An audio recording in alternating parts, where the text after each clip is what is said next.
Olá, seja bem-vindo, seja bem-vinda. Vamos começar mais um episódio do podcast Política Pode? Aqui pode. Meu nome é Mica Camiguchi, estou aqui com a minha amiga Malu Piccoli. Oi, Malu. Oi, Mica, tudo bem? Tudo Oi bem? para você que nos acompanha aqui no nosso podcast. Hoje o nosso convidado, ninguém mais, ninguém menos que Arilson Chiorato. Bem-vindo, Arilson. Arilson, que é deputado estadual, presidente do PT Paraná, líder da bancada da oposição na Assembleia Legislativa. Muito bem-vindo ao nosso podcast, Arilson. Eu que agradeço o convite e a oportunidade de estar aqui com vocês duas, conhecê-las e falar um pouquinho de política. É isso aí, tá preparado? Aqui pode, né? Aqui Pode tudo! Pode. É isso aí. Inclusive, aproveita, Arilson, se apresenta para quem tem que te conhecer ainda mais.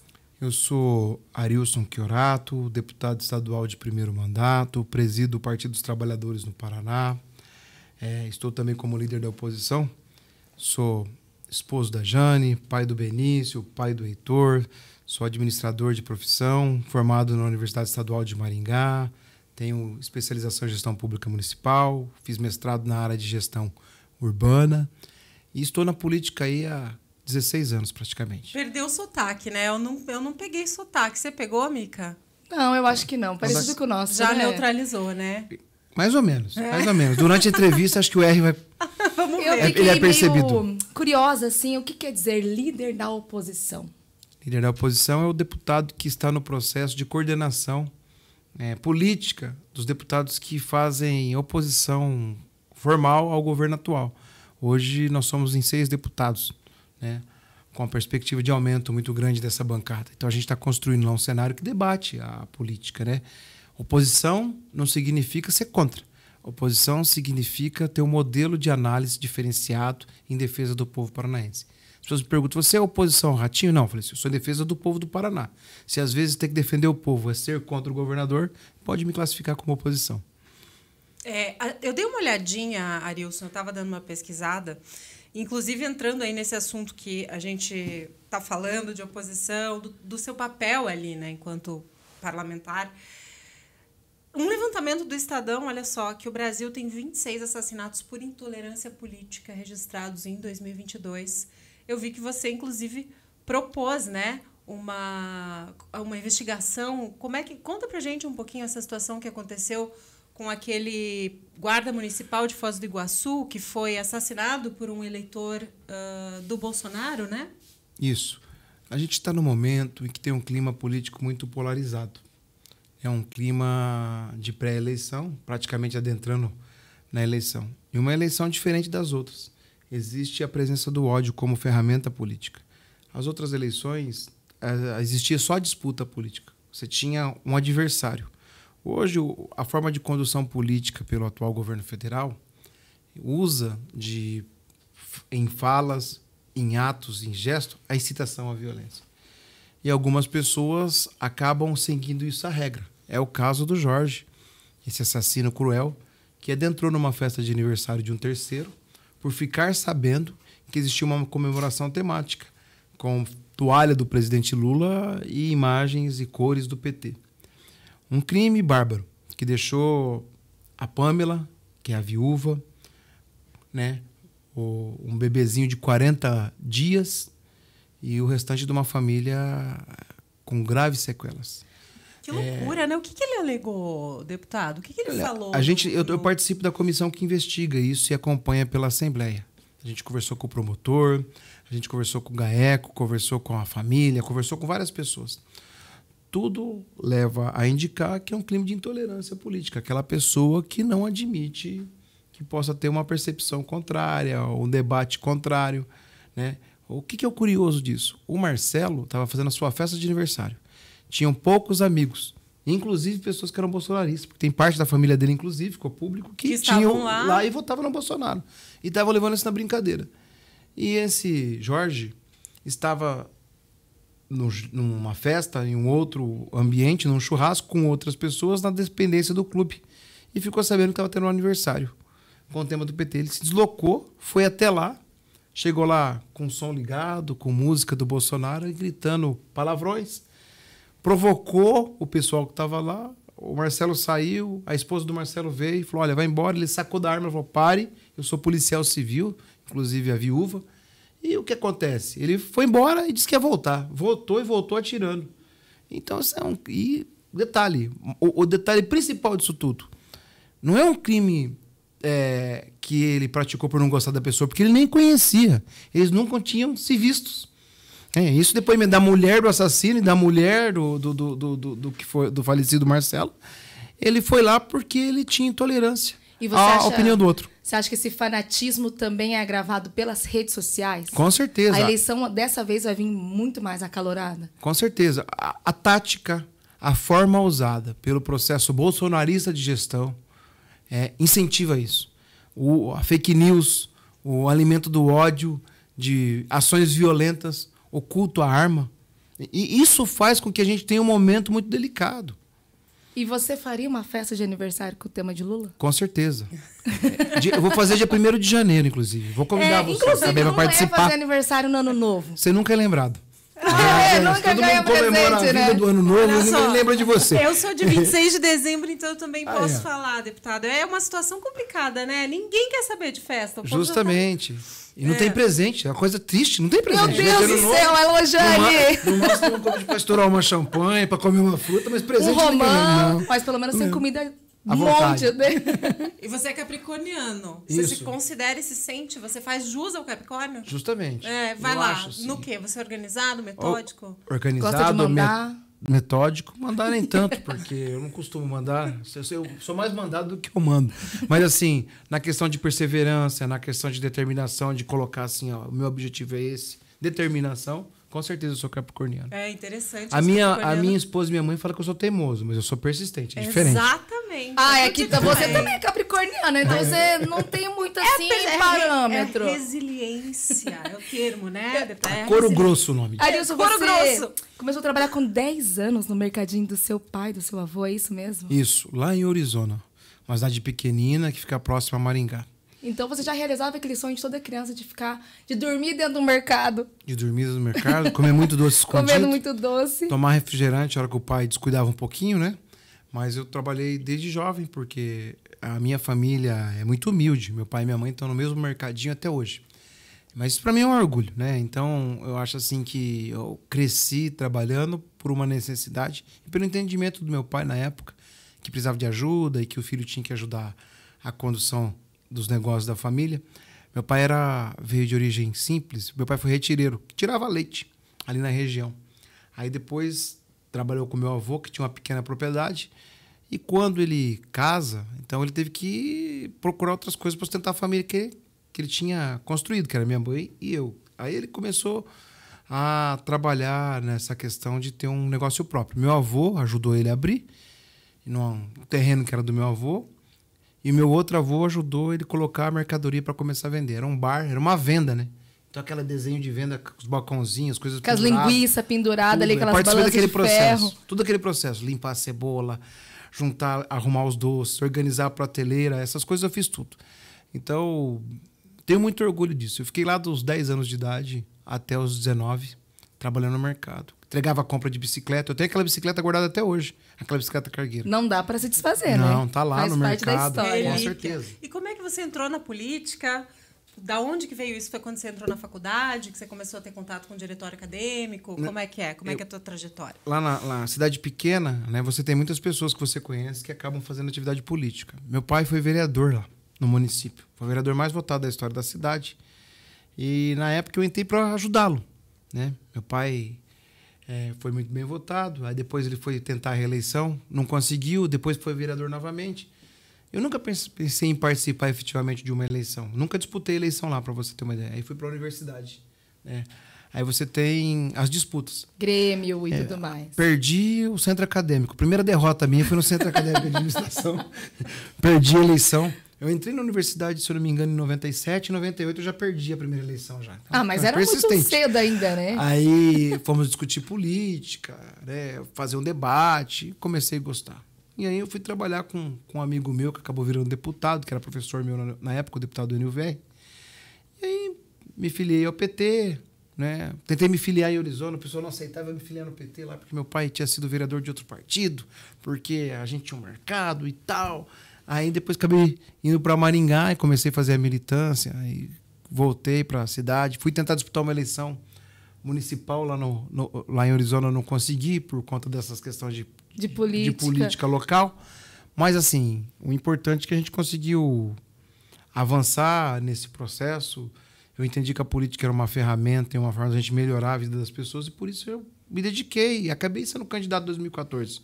Né? Fiquei 8 anos, né, na vida pública, já 4 anos assessorando o Enio na Assembleia e 4 anos na Secretaria de Planejamento do Estado, quando o Requião foi governador do Estado. Disputei em 2014, fui muito bem votado, fiz 28 como mil deputado? Votos, como deputado estadual. Fiquei de terceiro suplente e fui trabalhar no Senado com a Gleisi Hoffmann, foi senadora, me convidou para trabalhar com ela, fiquei 4 anos com ela e consegui me eleger agora na eleição de 2018. E esse tempo em Brasília? Gostou? Gostei, achei produtivo, né? Como se dá o debate da política no dia a dia, a gente tinha uma percepção muito diferente. Só respira política. Só faz política, né? Eu me lembro que, não que agora seja diferente, mas lá eu ficava das 8 da manhã às 9 da noite só discutindo política. E quando ia para Apucarana? Ia fazer a construção da base política, né? Ia debater as outras coisas, montar as estratégias, levar recursos para os municípios, arrumar, organizar o partido. Então, acho que foi assim, uma experiência que contribuiu bastante na minha vida. O que é o Paraná para você, Arilson? Em poucas palavras. O Paraná significa amor. Com certeza. É um estado que tem uma grandeza perante a todo o colosso que é o Brasil. Um estado que, além de ser um estado rico, é um estado que produziu grandes lideranças do país. É um estado que consegue ter uma organização social e política diferenciada. Um Paraná é uma terra que tem bastantes particularidades. Nós temos vários Paranás. A gente tem um Paraná entre Maringá e Londrina, com aspecto social e econômico cultural. A gente tem um Paraná entre Cascavel e Foz do Iguaçu. A gente tem um outro recorte de Paraná entre Francisco Beltrão, Pato Branco. Você conhece todas as cidades do Paraná? Todas. Só o ano passado eu visitei 162, com o meu mandato. E você mora em Apucarana com a tua família? Moro em Apucarana. No mesmo endereço? No mesmo endereço. E os vizinhos ficam lá pedindo favor? Arruma essa rua, não sei o quê. Não, eles me conhecem como político, sabem, né, das minhas atividades. Eles conversam mais com a minha esposa, porque eu fico rodando aqui em Curitiba. Mas tem todos os tipos de pedidos, né? Desde os pedidos das infraestruturas, como também pedido para auxílio, né? Mas tem muita gente que vai dar opinião. É uma das coisas que eu mais gosto, que participam de sugestão e crítica, etc. Então, eu acho isso bem bacana. E deixa eu te perguntar, por que você escolheu continuar morando em Apucarana ou ao invés de uma cidade maior, uma capital? Na verdade, Maringá até? Na verdade, como eu falei para vocês, eu era de Orizona. E muitas pessoas nem conheciam. Eu nunca ouvi falar. Que tamanho que tem Orizona? Eu falava assim, perto dos 400 mil habitantes. Pessoal, nossa, mas é tão grande. Eu falava assim, 28 quilômetros de Maringá, bem pertinho, né? Já então, faz parte. Na verdade, sim, eu me criei em Orizona, mas depois de um certo tempo eu acabei indo para Maringá por conta da universidade, estreitei mais laços com Maringá. A minha esposa é professora da Rede Municipal de Apucarana. Ah, você conheceu Aí ela conheci ela na política, né? Em 2014, quando fui ser candidato, e acabei casando, né? Então, me mudei por Apucarana por uma questão que é onde ela trabalha, onde ela morava, e eu tive que me adaptar à cidade. Mas fui muito bem acolhido, muito bem recebido, a cidade foi muito generosa comigo, me ajudou, fui muito bem votado em Apucarana na eleição passada. Espero que nessa próxima agora a gente também consiga ter um resultado. Eu acho que tem grande possibilidade, porque a gente tem bastante serviço prestado. Então, uma cidade acolhedora, gostosa, né? Então, estou muito feliz de estar lá. E quando é que você teve contato com as pautas, né? Porque a gente vê que você trabalha em várias frentes ali. Gente, eu peço desculpa o pigarro, é porque é aquele pigarro eterno. Né? Vamos lá. A gente vê que você trabalha em várias frentes, né, Arilson? Delegacia contra crimes de homofobia, por exemplo, racismo. Quando é que você começou a ter contato com essas pautas na tua trajetória, que você entendeu que esses assuntos mereciam atenção? Quando começaram a ter um nível de criminalização muito maior e tratado isso na política nacional. Veja bem, quando a gente fala aqui de intolerância política, de ódio, de combate ao racismo, homofobia, ao machismo e outros ismos que a gente precisa de medidas efetivas por parte do Estado. Então, um deputado, além de fiscalizar, tem como papel a proposição de leis e edição de normas e atos que melhorem a vida das pessoas e que coíbam algumas mazelas. E essa questão da intolerância também racial, por exemplo, é uma delas. a gente tem aflorado esse debate no país hoje. O que acontece? A eleição do atual presidente, do inominável que ocupa a cadeira da presidência da República, ela liberta algumas pessoas que se sentiam inibidas, né, de fazer algumas coisas que se tornaram normais, porque ele pratica. Então, assim, esse cara, ele representa muitas pessoas. As pessoas, de repente, têm simpatia por ele? Não. As pessoas se sentem representadas. Muitas pessoas dessas, uma grande minoria, mas existe, né, elas queriam fazer aquilo, mas antes o ambiente político, o ambiente social não permitia. Vem o Bolsonaro e as liberta. Então, acho que precisa de efetividade do Estado. O Estado tem que ser laico, né? O Estado tem que ser independente, né, em alguns momentos, em todos os momentos, perdão. Então, essas temáticas precisam ter apelo e cuidado pelo Estado, que é responsável pela segurança, que é responsável pelo equilíbrio, inclusive. Você já foi catequista, né? Fui catequista. Foi por catequista. 7 anos. E você acha que, atualmente, a relação de Deus com as crianças ou até com as pessoas, ela tá diferente da época que você era catequista? Veja bem, a gente tinha no passado, eu fui catequista quando eu estava lá em Arizona ainda. E depois eu fui da Pastoral da Juventude, né? E fui até para o seminário, mas não para ser padre, mas para ajudar a organizar debates. Já estava tipo. Meio no politiquês. Sempre fui da questão de organização da Igreja Católica. Eu acho que antes, né, a igreja tinha um papel mais amplo na vida das pessoas. Com vários adventos que aconteceram e que ocorrem por conta da modernidade, por exemplo, afastou muitas pessoas. E às vezes até a forma das igrejas e das religiões como um todo abordarem determinadas coisas fez com que ela não fosse tão presente. Então, a gente tem um momento de hoje que entender que existe a igreja e os oportunistas que usam a igreja. Uhum. Então, a gente tem muita gente hoje que usa da religião, independente dela qual seja, para fazer coisas que não deveriam, né? A aproximação da juventude, como você menciona, de Deus é uma coisa que tem que ser trabalhada. E você é a favor da religião na escola? Eu sou a favor da liberdade religiosa. Eu sou a favor da opção que as pessoas possam ter de escolha religiosa e colocar que existe Deus, né? Agora, eu não sou a favor de que a gente tenha uma doutrina religiosa nas escolas. Isso não. A pessoa tem total liberdade. Mas, como eu disse para você, o Estado tem que ser laico. A escola faz parte do Estado. Então, a gente tem que ter esse entendimento. Ainda sobre educação, eu vi que você tem uma pauta sobre espanhol na escola. Sim. E você acha que vai? Eu acho que vai. Foi aprovada a PEC do espanhol, que é uma proposta de emenda à Constituição Estadual que obriga o ensino da língua espanhola. Veja bem, o Paraná hoje ele é bilíngue. Ele trata e oportuniza o ensino da língua portuguesa e inglesa. E por que o ensino da língua espanhola?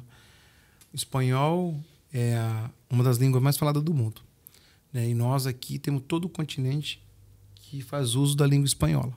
Então, para a relação econômica, para a relação social e para a relação cultural do Paraná, é essencial essa oportunidade às nossas crianças e jovens. Então, por isso, essa PEC que foi aprovada, inclusive, e que a partir de 2026, de forma gradativa, a gente vai ter a obrigatoriedade da disponibilidade do ensino da língua espanhola e optativo. Claro que a criança pode optar, né? Eu acho que é importante a gente deixar isso claro. Eu sou um cara que primo pela liberdade de escolha. Se a pessoa opta em discutir religião, ótimo. Em seguir determinada religião, hashtag ótimo. Ninguém é obrigado a nada. Ninguém é obrigado a nada, justamente. E o senhor fala espanhol? Muito pouco.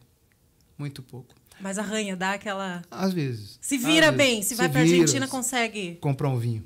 Compra um vinho. eu acho assim, o espanhol tornou-se para muitas pessoas um instrumento de avanço em adquirir conhecimento. Então, você tinha uma normalidade nos concursos. Você pode optar por inglês ou espanhol. Pela proximidade do espanhol com a língua portuguesa, as pessoas escolhem espanhol. É verdade. Então, a gente precisa ter um aprofundamento nessa relação. Até porque, historicamente, a língua espanhola e a inglesa e a portuguesa têm uma correlação. Então, eu acho que isso tem que ser mais aprofundado. E pela nossa localização. Nós estamos no continente latino-americano, que tem duas línguas. A espanhola, né, e a portuguesa. Então, a gente tem que aprimorar isso para estreitar os laços sociais, comerciais, mas principalmente cultural. E quem era o Arilson na faculdade? Ia lá no bar do Moé? Como é que é o nome do bar lá na frente? Naquela época tinha o Free, que era o barzinho que tinha na esquina, tinha o Bar do Gordo, tinha um restaurante universitário. Eu sempre fui. Caxias, no estudar, né? Eu fui um aluno que as minhas notas sempre foram muito altas pelo nível de dedicação que eu Você fez pós também na UEL, né? fiz na UEM. Na UEM. Fiz pós de gestão pública municipal. Na época era a primeira turma. Né? Hoje o curso tem mais tempo. Então, assim, eu fui um cara muito dedicado. Né? Todos os anos eu passei no terceiro bimestre. CDF nível hard. Nerds. Isso, mais ou menos isso. Mas eu conseguia também fazer outras coisas, né? Jogar bola. Jogar bola, ir no bar. Eu sei que você tem o tendão rompido, né? Do ligamento dos 2 joelhos. Handball e futebol, né? Isso Você ia para mesmo. jogos escolares, se apresentar a cidade? Fui muito. Representei minha cidade de Orizona, joguei pela cidade de Mandaguaçu, joguei pela cidade de Floraí. Fiz Handball muito... e futebol, os dois? Sim, sim. Eu consegui... Cidade pequena, você é um Eu pouco sei de bem tudo. como é que é isso. Então, o time de futebol e de handball é praticamente o mesmo. Tem poucos, né? Então, você Só que consegue ter espaço. Não é que eu era bom, não. É pro esporte, Não né? É, que... não. A gente Mas vai para outras coisas. Mas é mais lesão da galera, né? 20% do tempo fica com o esporte. E essa vida de torcedor do Santos, hein, Arilson? Sofrida. Né? É a Difícil, coisa que eu né? mais sofro hoje é torcer pro Santos, que tá numa fase triste. Eu falo assim, mas você não torce para um time do Paraná? Não, eu torço também, pro Paraná Clube. Então eu sofro duplamente. Nossa, né? é um Porque não é tão sofrimento simples, total. né? Mas claro que eu sou mais santista. Como eu conversava com vocês no início da nossa prosa aqui, a gente tem um Paraná repartido culturalmente. O norte do estado é mais ligado a São Paulo. É verdade. O oeste e o sul é mais ligado ao Rio Grande do Sul. O pessoal torce pro Grêmio, pro Inter. É. Mas nós lá somos todos torcedores, né? Do Santos, do Corinthians, do Palmeiras. E aqui, o eixo Ponta Grossa, Curitiba, Litoral, aí realmente torcem pro time da capital, que é o Coxa, que é o Atlético, que é o Paraná. Você acha que a gente tem chance de ganhar a Copa? Eu acho. Você acha? Com certeza. Você acha, Mica? Eu acho. acho que sim. Eu acho que sim. Eu acho que a gente tem chance de ganhar a Copa. E eu acho que Só vem Hexa. pode ser. Pode ser. Ei, vamos Por Dentro da Lente? Vamos, então vamos. Vamos lá, deputado. Por Dentro da Lente é o nosso momento de lançar, de repente, a braba, aquela pergunta que Não pode fugir, hein? a gente não pode fazer e que você não pode fugir. Tem o direito de permanecer calado? Não. Ah, pô. Aqui esse direito não é respeitado. São 4 rounds, você pega um papelzinho, lê a pergunta e responde sem pensar demais. Vou até colocar o óculos, então. Isso. Vamos garantir. Mas é tranquilo. É, a muito Kátia foi tranquilo. boazinha. Opa, peguei 2? Não, um só. O que te deixa irritado? O não direito ao contraditório. É a coisa que mais me deixa irritado. Com certeza. Não tem espaço para Ser oposição. expressar o que eu penso. Isso é o que mais me deixa irritado. Boa. Até dentro de casa. Com certeza. A maioria das vezes eu fico irritado e quieto. Mas... Ai, você é o tipo de pessoa que fica brava e fica quieto? Esperando a pessoa descobrir por qual razão Não, tá eu daquele tô jeito. brincando. Assim, em casa, graças a Deus, eu tenho um relacionamento saudável. Mas eu digo assim que, às vezes, o tratoraço, a falta de oportunidade é o que me deixa irritado. Não tenho dúvida nenhuma disso. Vamos Ok. pra próxima, então. Próxima pergunta. Pega o outro? Pega outra. Ah, pensei que ia rodar, vocês iam responder uma também, cada uma, não? Não, a gente Aqui é você que é a vítima, não nós. nos inclua fora dessa. É um. Se você estivesse passando por um grande problema hoje, quem você acha que te ajudaria? Ah, com certeza a minha família e meus amigos mais próximos. Sem sombra de dúvida. É Uma bom, pessoa. É bom ter Oi? com quem contar. Uma esposa. Meu pai. Meu Seu pai e minha pai. esposa, com certeza. Mas assim, por exemplo, tá na BR, 5 horas da manhã, furou o pneu do carro. Ah, não dá pra ligar pra esposa que tá com o nenenzinho, com o Heitorzinho, muito pequenininho É. ainda, né? Aí é o pessoal que trabalha Do comigo. seguro, né? Com certeza. Seguro nem usa. Estagiário. Aí é o pessoal que trabalha comigo. O pessoal tem multifinalidade. Trabalham em tudo. Com certeza seria a primeira a procurar. Até, deixa eu te perguntar, nas redes sociais, aí é eles que cuidam, é você mesmo que responde, você mesmo que posta? Olha, aquela parte das 8 da noite até as 5 da manhã sou eu. Que eu tenho insônia, então eu fico bastante tempo nas rádios. Mas a gente faz eu interajo bastante nas minhas redes. Muita coisa sou eu que respondo. Muita coisa mesmo. Claro que fica aqui a critério ao cuido da Ana, de outras pessoas, algumas postagens, etc. Qual que é a tua rede social? Fala aí. @Arilson Chiorato. Chiorato com CH, gente. Isso. Vamos lá. para mais uma pergunta.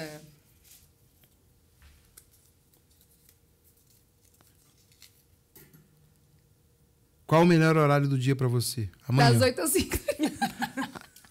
O período que compreende das 8 às 20.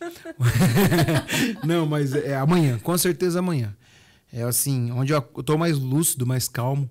Porque calmo no sentido que a gente tem uma vida muito agitada, né? Então, Mas acho você que de acorda manhã, cedo? Acordo 5h30 da manhã, 6 horas, todos os dias. Independente da hora que eu vá dormir. Então, assim, eu acho que de manhã eu acordo mais focado. Com certeza. Mais tranquilo, é o melhor horário. Pra tudo. Mesmo se teve uma noite de insônia. Mesmo teve umas noites de insônia. O problema é que... Qual a pior parte do dia? O finalzinho do dia, pra mim, é uma tragédia. Pra mim é acordar. Eu não tenho esse problema de acordar. Eu sou aquele cara chato que acorda sorrindo, assoviando, cantando, sabe? Capricorniano. Justamente. Eu não aceito, não. Eu não sou assim, não. Eu não aceito e eu não recebo bem pessoas muito felizes de manhã. Mas eu acordo bem. Que nosso podcast é no final do dia. Eu né? acordo bem de manhã. Claro que, às vezes, você tem a noite de insônia, você não tá tão humorado, mas assim, durante... Se fosse pra mim fazer uma avaliação, eu acordo 10, você vai caindo pra 6, 5, sabe? Eu acho que, assim, é o melhor momento do dia. Melhor momento, com certeza. Que se você tá mais tranquilo, independente de você durma, claro, quanto mais você consegue descansar, você tá melhor. Você tá com o HD vazio, né? É isso, né? Tipo aquela você fala assim, não fale isso. De manhã é muito difícil falar. Depois das 10 já é diferente. E toma café, deputado? Muito, o dia todo. Isso aí. O dia todo. E eu consegui, graças a Deus, me livrar do vício. Eu fumava demais. Fazem 3 anos que eu não fumo. E consegui continuar com o café, que é coisa difícil. Então eu sou um apreciador de café. Então eu tomo bastante. E vinho? Você falou de vinho antes. Tá dando para derrubar um vinhão? De vez em não quando, tá tendo né? tempo. Não tá Eu tendo acho que tanto lá por tempo, Apucarana vai ser rabo de galo. Já foi essa fase. Quando a gente é jovem, a fase é mais resistente. Então você pode tomar um rabo de galo, né? Pode tomar uma vodka com suquinho, uma coisa desse tipo. Mas depois que você passa dos 40, era a cerveja. Agora já vai caindo coisa mais leve. Então tem que ir Eu tava moderando. falando antes da gente entrar no ar, né, Malu? Que ontem eu conheci uma bebida chamada Chevette. Já ouviu falar? Nunca. Boa, Chevette. Corote, água de coco congelada e suco em pó de baunilha com limão. Parece um Yakult, isso é maravilhoso. mesmo? Pode provar. Olha Próximo só. final de semana, churrasco. Com parcimônia, porque por conta ali do corote. É. Né? O corote já vem com os 2 pés na porta. Falta mais uma pergunta? Falta. Falta uma. Vamos lá. Pegar do fundo. Eu não posso com corote, não, gente. As experiências não são muito boas. Qual foi o momento mais embaraçoso que você passou na sua vida? Boa essa. É até engraçado o que eu vou falar pra vocês aqui, mas eu cometi uma gafe com um amigo meu imperdoável. Tava lá eu em Arizona e meu pai tinha esse mercadinho, então no começo era um bar e um mercado, e de domingo abria pela manhã. E eu tinha aberto o barzinho e eu vejo lá o Serginho, amigo meu, descendo com um saco de pães. Aí ele passou, eu tava lá limpando, falei, ô Serginho, pô, chama eu pro churrasco. Falei assim, não é churrasco não, o pai faleceu. Ele Meu tava Deus. levando os pães pro velório. Cospe no chão e sai na Foi Que nem- de longe, a história mais embaraçosa que aconteceu. Porque você não tem reação. É uma coisa que você se sente... Claro que você não fez de forma involuntária, você não sabia. Mas é uma situação que você não sabe o que falar pra pessoa. Eu fiquei embaraçado literalmente. Claro que você pede desculpa, mas... É uma coisa que você não corrige. E foi na... Claro, não, claro, não foi nada, né? claro, mas é embaraçante. É embaraçoso demais, quer dizer, é muito embaraçoso. Quando Não, você- saia justa, literalmente. E marcou. Olha, nós estamos falando de uma coisa que aconteceu há mais de 20, quase 30 E anos você vai atrás. sempre lá para a cidade dos seus pais? Vou, com frequência. Com frequência. A cada 15 dias, no máximo, eu passo lá. Para eles deve dar muito orgulho, né? De ver o filho, que uma cidade pequena, hoje sendo representado, né? Imagina. Eu acho que sim. Eu acho que tanto ele quanto a minha mãe... Minha mãe tem muito medo, né? Porque a minha mãe, coitada. Ainda mais depois de ter acontecido tudo, né? Isso mesmo. A minha avó é viva. E minha avó ligou pra mim esses dias, minha mãe ligou e falou, olha que a tua avó falou porque você sair desse negócio de política, porque não dá certo. Então, assim, o ambiente político hoje está muito violento mesmo. Claro que a gente vem de cidades menores, a violência política é maior ainda. Porque são pequenos grupos e poucos. Eles são mais rivais ainda. É que você transforma a política numa coisa pessoal, né? Muitas pessoas começam a ter esse entendimento. Eu lembro, na eleição que meu pai perdeu para prefeito, meu pai disputou para vereador, depois chegou a ser vice, depois perdeu uma eleição para prefeito. Eu lembro que eu estava aqui em Curitiba E minha mãe me ligou que eles tinham ido comemorar lá, soltaram rojões, estourou a telha da casa, minha avó desmaiou e tava aquela coisa, Meu sabe? Deus. Quebraram o portão e aquela coisa absurda. Então, assim, a gente tem um processo mais próximo. Porque quanto mais próximo, mais problemas você tem, né? É uma lógica isso. Então, o que ocorre é que, às vezes, elas ficam preocupadas. E hoje, por exemplo, quando dessa tragédia que aconteceu em Foz do Iguaçu, mais ainda. Né? Então, mas eu acho que eles têm orgulho, sim, porque sabem o que junto comigo nós passamos e a história de vida nossa, né? Eu acho que para eles é muito importante, para mim também. Eu até fico muito emocionado quando eu lembro, né, do meu pai e da minha mãe, porque mas eu acho assim, a gente teve e tem, graças a Deus, uma ótima relação, e a coisa que eu mais lamento é a minha ausência da família de lá. Mas, assim, que acaba a vida deixando a gente distante. Mas é exatamente isso que te faz um bom político, né? Você ter essa estrutura familiar, porque se você não tivesse essa estrutura familiar, você não poderia nem oferecer isso para as pessoas, né? Olha, Mica, e olha, Malu. Vocês duas também vieram de outras cidades. Tem uma coisa gostosa que a gente descobrir a vida por outro ângulo. Mas tem uma coisa triste a gente deixar para trás quem a gente gosta. Você não fez aquilo por uma opção voluntária. Ninguém quer sair de onde está, ninguém quer sair de onde mora, de onde cresceu e tem seus amigos e parentes. A gente vai por outros motivos, né? Tem os que têm escolha, obviamente, mas a maioria das pessoas não são assim. Eu tirei isso para fazer a política. Uma das coisas que mais faz eu estar aqui hoje é lutar para que as pessoas consigam ficar nos lugares que elas queiram e que elas precisam. Por isso a gente precisa ter um Estado forte, que priorize as cidades pequenas, o interior, para a gente não ter processo de concentração, para a gente não ter que as pessoas vão embora. Porque a coisa mais gostosa do mundo é aquele domingo que você pega, faz aquele macarrão, compra o frango assado, abre a cerveja lá e a coca, senta todo mundo, fica batendo um papo. E isso fica distante. Se você pudesse falar uma coisa pro seu pai, pra sua mãe agora, assim, o que você falaria para eles? Assim, como se eles pudessem ouvir, fosse um arquivo confidencial e você falando para eles. Como é que seria? Sei de onde vim, sei onde estou e sei com quem que eu quero ir. Eu aprendi isso com meu pai e eu acho que eu vou levar isso para minha vida toda. Tempos atrás eu conversava com a Kátia. A Kátia estava com a mãezinha dela, né, bem debilitada de saúde, e falava para ela que tem coisas na vida da gente que a gente tem limite de atuação. E tem horas que a gente pode ocorrer o pior, mas que esse pior é uma coisa que tem que acontecer, inclusive, para a pessoa estar melhor. E às vezes eu tiro isso da minha vida. Eu tive que sair de lá, mas a minha saída de lá é para fazer com que mais pessoas não saiam. Você quer voltar depois? Não, pode até ser. Não penso exatamente em voltar, mas eu quero fazer política para que todos tenham a oportunidade de escolher, né? Não ter que ser escolhido somente, né? Então, a gente tem uma diferença muito grande disso na política. E, às vezes, esses pequenos municípios, essas cidades menores, por conta do modelo político que a gente tem, por conta do modelo regimental, estrutural, orçamentário, são municípios que dependem de viver dessa forma porque não existe uma coisa para ser feita. E como que você supre o Benício e o Heitor? Para eles não sentirem tanto essa ausência tua também. É isso. Eu saí de casa ontem à noite, né? Então, a hora que eu saí à noite para ir para a rodoviária pegar o busão para vir para cá, o Benício já estava dormindo. O Heitor tinha acabado de acordar para mamar. Aí vai embora com aquela imagem na memória, né? Converso com a minha esposa durante o dia e todo dia agora, né? Agora não, sempre eu ligo por videoconferência para falar, para brincar. Não tem o que supre. Não tem. A gente tem dia que tem mais saudade, tem dia que tem um pouco menos. Mas E o Benício já entende? Já, o Benício entende. Ele está com quantos anos? Vai fazer 6 anos agora, dia 26 de outubro. Né? Então, acho que parte do processo. É uma falta que você sabe que você faz, você sabe que é uma ausência que eles sentem, mas também é em nome do teu ideal. Eu acho que, assim, quando a gente tem um compromisso, e um compromisso em querer melhorar a vida das pessoas, tem algum custo. Esse é um. O que você não pode tornar, né, é que você faça com que também isso... Seja só a vida de todo mundo. E atrapalhe esse processo. Tem que ter um equilíbrio. tem momentos do curso político, do mandato, que você consegue promover esse equilíbrio.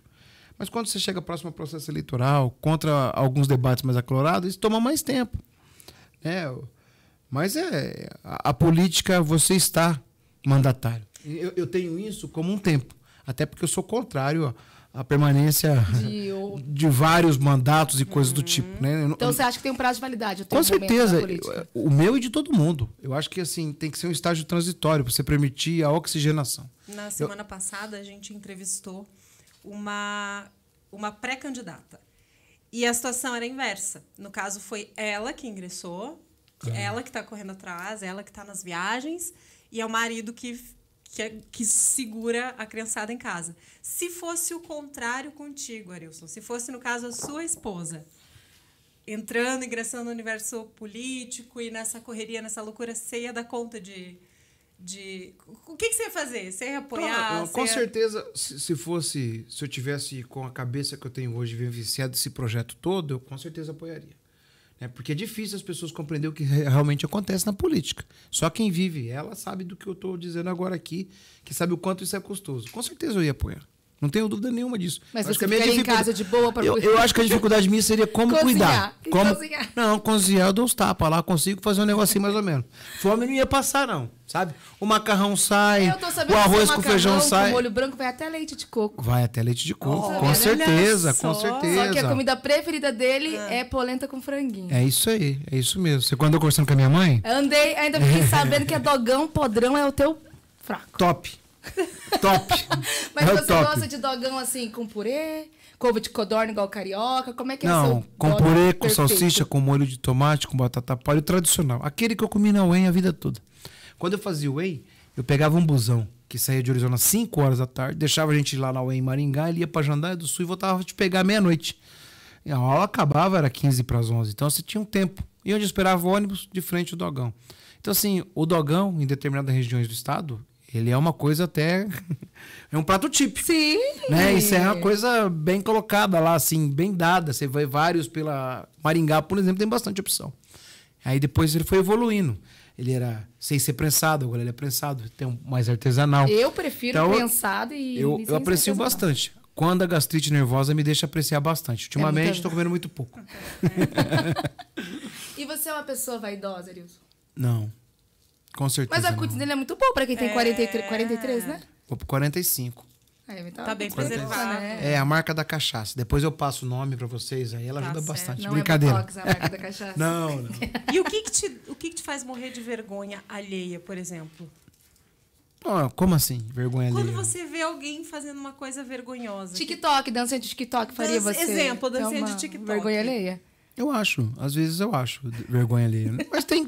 Olha, hashtag ninguém é obrigado a gostar, né? Justamente. Eu acho legislativa não tem umas vergonhas alheias, assim, às vezes? Com certeza. Quando eu vejo alguns absurdos aí, declarações, né, homofóbicas, preconceituosas, racistas.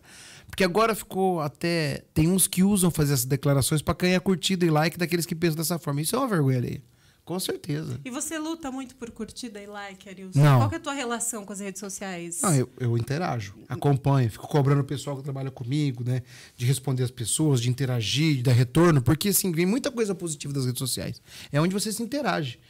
Eu falei para vocês no começo do nosso post, eu andei bastante. O ano passado, mais de 160 municípios eu visitei. Tenho bastante relação com as pessoas. Mas muitas pessoas se comunicam com a gente pela rede social. Então, a rede social é um local que você extrai muita informação. Muito do que as pessoas pensam. Você muda de opinião por projetos, por conta de comentários e pontos de vista que você vê na rede social. Mas o like? Não, eu não ligo. Muito pro like? Não, eu não ligo, não. Mas você acha que ele vale voto? Depende. Ele vale voto. Tudo vale voto. Porque tudo interfere na opinião das pessoas. Então, assim, eu acho que ela é uma coisa presente, veio para ficar, né? A rede social no ambiente político e no ambiente de vida nossa. Eu acho que é uma coisa que você tem que cuidar. Eu, nessa eleição, por exemplo, eu acho que vai ser metade. Metade de movimento de rua, política tradicional e metade de rede social. Então, a rede social, na verdade, acabou até sendo mais prático para vocês, né? Para nós que fazemos política de forma mais humilde, ela é muito positiva. Até porque quando você constrói uma grande rede social orgânica, Você é como se estivesse no programa em horário nobre. Você tem como atingir mais pessoas. Coisa que não teria oportunidade E você no falou cenário que veio pra tradicional. cá de ônibus. Por que você opta viajar de ônibus? É um momento para você dormir, literalmente, né? A viagem de eu venho de ônibus, venho de carro, mas a viagem de carro cansa muito. Normalmente eu venho na segunda de manhã, saio da minha casa às 5 e chego aqui às 9 e pouquinho. Ou faço como eu fiz ontem. Saio à meia-noite e acordo aqui de manhã. Então eu acordo mais descansado, por incrível que pareça, porque você consegue dormir um pouco. E você não cansa um motorista, né? E assim, queira ou não, o ônibus é uma das formas menos perigosas de transporte, né? Claro que o avião é menos perigoso ainda, só que o avião, o preço é caro. No meu caso, você tem que se deslocar para Londrina ou Maringá. Tem agora um voo até de Apucarana, mas o horário que ele tem, não consigo casar para estar aqui nas minhas agendas, então é dificultoso. E como é só 4 horas de viagem, porque agora virou 4 horas, virou só 4 horas. Esses dias né? eu peguei um ônibus e tem cortina no meio dos bancos, né? Sim. E carregador de celular. Eu falei, meu Deus, e como que a gente não usava essa cortina antes, né? Pois é, sempre Tava dormindo teve. um na cara do outro, assim. Mas entre os bancos não tinha. Ah, sim. Né? Agora tem entre os claro, bancos. tem entre os bancos, com certeza. Eu não posso com ar-condicionado de ônibus. Eu também viajo Não. de ônibus, só de ônibus praticamente. De ar-condicionado até que eu O consigo. ar-condicionado pra mim não. Eu não dá. consigo quando abre os chips no ônibus e o refrigerante da boca aquele cheiro. Aí eu não consigo. Aí incomoda. Aquele de queijo, né? De Mas, chulezinho. sabe, Mica, qual que é a solução? Você pega um isopidem, aquele corpo medíocre que você bota debaixo da língua. Ele para, você bota debaixo da língua e eu acordo aqui. Esse tempo atrás eu cometi uma Aí gafe. sai até meio Não grosso. pode Não, atender ó, telefone, não, hein? Com é os Zolpidem. é? Não pode. Por quê? Sai as verdades. Mas nem todas, Eu nem sabia disso. mentiras. Esse tempo... É verdade. Sim, Vou pode cortar esse pesquisar vídeo, no cara. Google, você vai ver. É, Tem casos de amigas. Esses dias atrás, eu tava chegando lá na rodoviária, falei, vou tomar o comprimido. Tomei. E esse ônibus começou a atrasar 10 minutos, 20 minutos, 30 Eu minutos. dormi pra...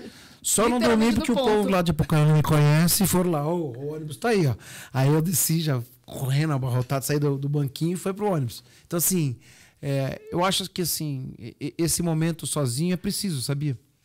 Porque quem tem a vida dividida com a política, partilhado com todo mundo, e tem também a questão familiar, tem que ter um momento sozinho. Então, a viagem acaba É pra sendo um refletir. momento. Lógico. Se não tomar um Zolpidem. Principalmente aquela viagem que não pega o celular, que você não tem que ficar no zap, que você não tem que ficar retornando. Essa é boa. Porque daí você consegue ficar pensando em outras coisas, refletindo um pouco da vida. E Arilson, qual que é seu estilo musical, assim? Olha, vai mudando, né? Conforme vai avançando, a idade vai mudando. Por exemplo, eu fui em todos os shows Moda dos da Raimundos. viola. Ó, eu era mais ao rock. Eu fui em todos os shows dos Raimundos, em Maringá, em região de Maringá, na minha época. Fã, né?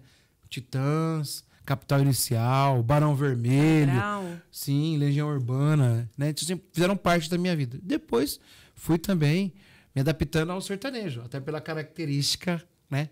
E eu tive o meu avô materno, que era vizinho da minha mãe, ele tocava viola. Então eu conheço muita moda de viola, mas moda de viola.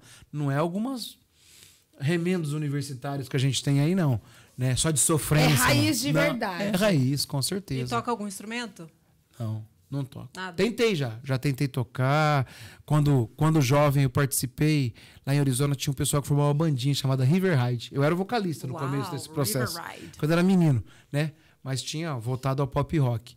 E depois, né, no churrasco com os amigos, você canta uma moda, outra, né? Eu participei da fanfarra quando eu era jovem, quando eu era criança. Ah, eu também, então eu tocava consigo caixa de tocar. guerra. Aí, eu consigo. Na época eu toquei chocalho, prato, surdo, que é tipo um tambor. Então, uns instrumentos de percussão até vai. Mas participou de uma coisa mais que exige um pouco mais de habilidade, tira que não dá certo. Você é presidente do PT aqui no Paraná. Como é que foi essa trajetória? Olha, uma das coisas que mais me ensinou na vida foi ser presidente do PT. Como o PT é um partido extremamente democrático, onde o voto do presidente e do filiado mais simples vale a mesma coisa, eu aprendi muito sobre o processo decisório, respeitar a opinião. O PT é um partido que tem várias correntes, né, e você formas de organização. circula bem em todas elas. Hoje consigo circular bem. Né? Eu perdi uma eleição também para presidente do partido. Né? O que ensina a gente? Se tem uma coisa que ensina a gente é as disputas. Mesmo a vitoriosa e a de derrota te ensina bastante. Então a gente aprende a ver o contraditório, aprende a olhar por outro lado e entender que num partido tem várias pessoas que pensam, né, de forma um pouco mais radical, um pouco menos radical. Mas eu acho que o PT fez muito pelo Brasil. É um partido que cometeu muitos acertos, cometeu erros também. E a gente tem aí que fazer esse balanço sobre tudo isso e discutir para produzir um mundo melhor. O PT me ensinou bastante. Me ensina. Eu estou há 3 anos apenas na direção do partido e tenho aprendido constantemente. Então, eu acho que me amadureceu, ajudou a me amadurecer muito. Eu tenho um processo que eu acho que é o meu mote como presidente do PT. Eu vim para fazer uma transição geracional no partido. O PT é um partido que cresceu na base da comunidade eclesial de base da igreja, nos movimentos sindicais, com um grupo forte de intelectuais e virou um partido de massa. E a tua relação com a Gleice Hoffmann é muito próxima, muito então. próxima, muito. Ela deve te ensinar bastante também. Com certeza, com certeza. A gente tem uma ótima relação política e eu acho que isso é importante. Mas eu ia falando para você, o PT é um partido que precisa da juventude cada vez mais.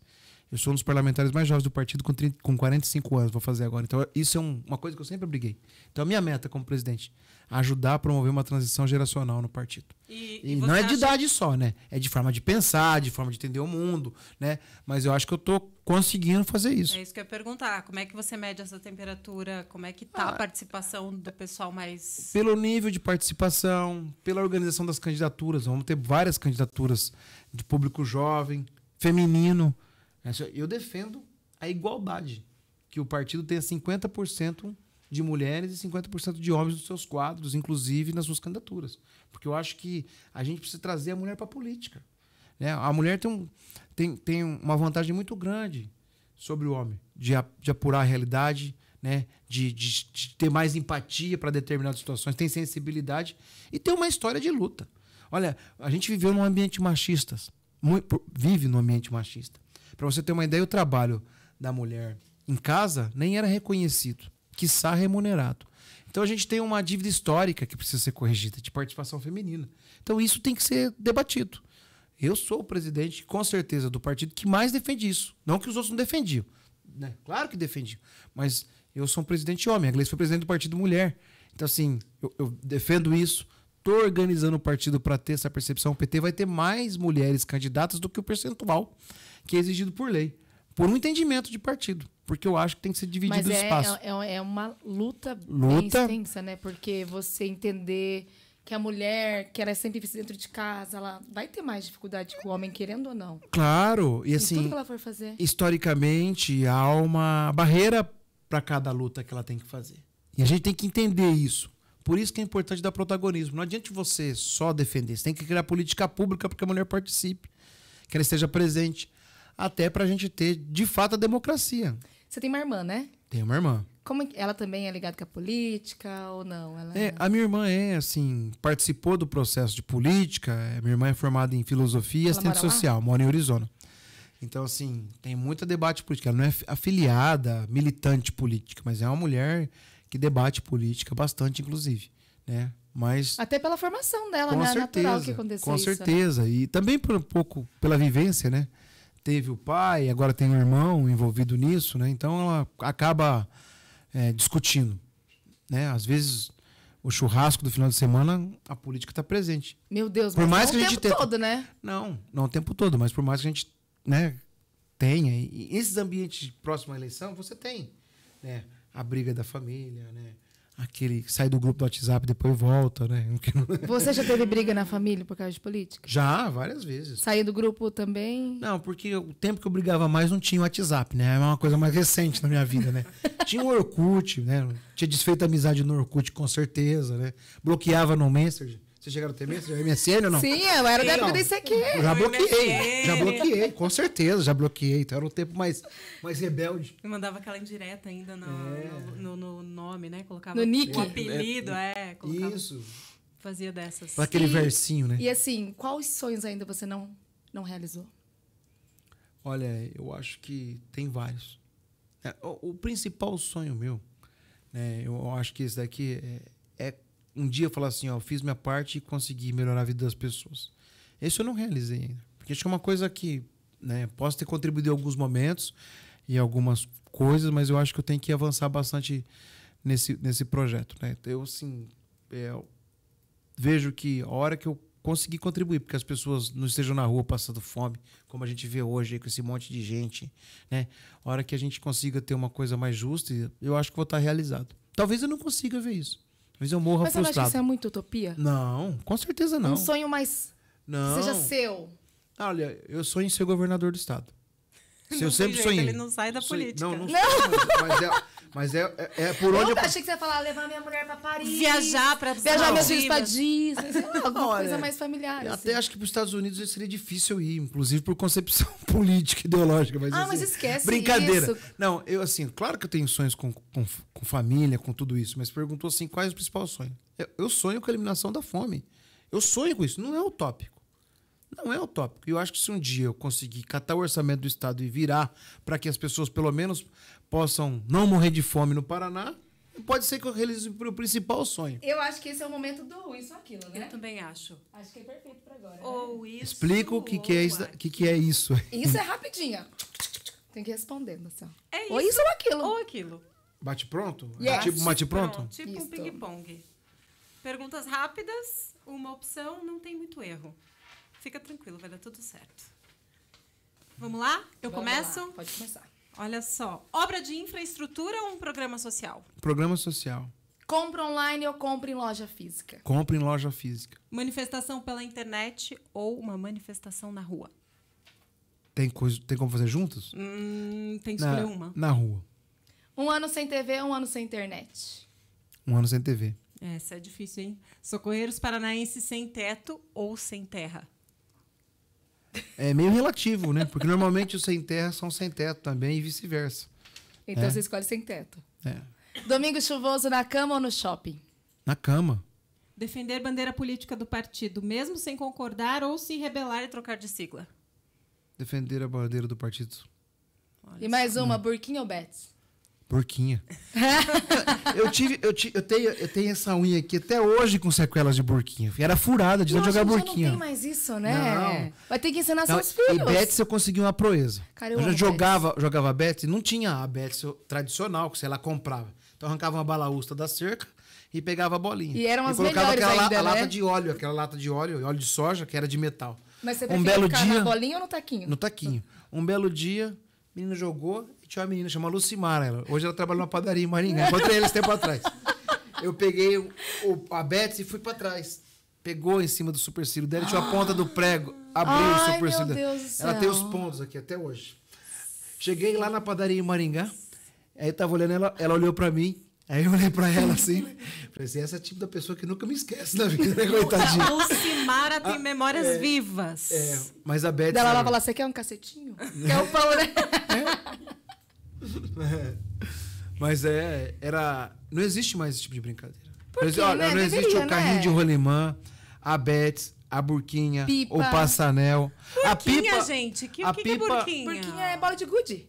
aquela bolinha de vidro. Ah, eu conheço por bolinha de gude. Burquinha eu nunca É que tinha no ouvido. interior de falar burquinha. né? Olha, eu só conhecia por jogar bolinha de gude mesmo. Lenço atrás, né? Hoje em dia também não tem lenço Tinha aquele atrás. de jogar os saquinhos de arroz. como Pedrinha, era aquele? pedrinha, É, tinha pedrinha. esse. Eu não era tanto assim, né? Mas essas brincadeiras... Pular corda, pulava muita corda. Elástico. Elástico. É isso. E você separa esse tempo pra brincar com seus filhos? Com certeza. domingo, assim, sábado, domingo? Domingo agora, por exemplo, foi full time Benício. Né, pra ensinar ele a jogar bola. Tirar ele um pouco também do tablet e do celular. A gente tem que ter essa Esse é um cultura, desafio né, muito grande da de geração, poder né? fazer esse desafio. Não é simples, viu? Não é simples. Ah, com certeza não. Até porque é uma geração mais evoluída intelectualmente que a gente, mais rápida no pensar, então as coisas tradicionais... Imediatista demais, né? Justamente. Bom, recebemos aqui Arilson Chiorato. Cara, que conversa gostosa, sério. Eu tô me sentindo muito honrada. Eu tenho certeza que a Malu também, Com né, Malu? certeza rendeu o assunto, né? Sinta-se bem-vindo para voltar, Arilson. Eu que agradeço. O nosso estúdio está aberto para te receber sempre. E é isso, Mica. A gente vai ficando Você quer por falar aqui. mais alguma coisa, Arilson? Olha, Mica, viu, Malu? Eu quero agradecer a oportunidade. Foi um bate-papo proveitoso. Acho que estou à disposição para voltar mais vezes para a gente conversar um pouquinho. E a gente tem que entender, você que está ouvindo a gente aí, que política é a única ferramenta que pode melhorar ou piorar a nossa vida. Por isso ela é tão presente na vida das pessoas. Então, Nós não podemos deixar aquele assim, eu não gosto de política. Quem não gosta de política é guiado e comandado por aqueles que fazem da política, né, uma forma de organização. Então, assim, o que eu peço? Se eu puder falar o último minutinho. Pode falar. A esperança vai vencer o ódio. Fiquem tranquilos. É isso aí. Seja sempre bem-vindo. Estaremos de portas e microfones abertos para você. Deixamos aqui o nosso super abraço. Toda quinta-feira, 8 horas, pontualmente aqui no nosso canal, tem um novo episódio do Política Pode. Aqui pode. Valeu, gente.